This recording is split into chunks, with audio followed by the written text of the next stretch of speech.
儿童福利联盟今年针对1500位高三学生做研究，发现有3成外的学生伫咧做囡仔的时阵有家庭暴力等等的创伤经验，其中还有学生是长期受到情绪困扰，有自杀的想法。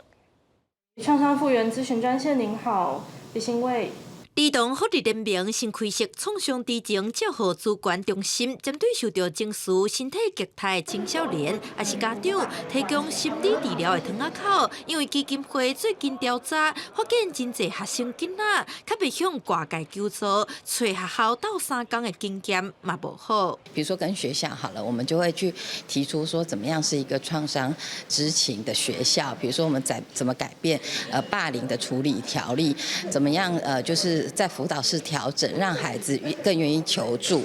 儿福联盟伫疫情期间，透过美国过去发表的囡仔时的疫情经验量表，头家针对全台湾10外位的高中3年的学生做调查，发现有3成的学生有创伤经验，亲像父母离婚、暴力等等。经过调查嘛发现，若是创伤的分数较悬，情绪的困扰嘛较悬。只要他是比较高分的，他的情绪困扰会比较高，他的心理健康议题也会比较高，比如说他的忧郁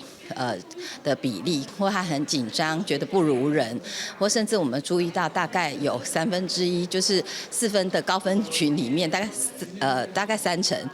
的孩子想过要自杀。儿福联盟表示，虽然对照美国调查的结果，因4分以上有12.9%，台湾是6%，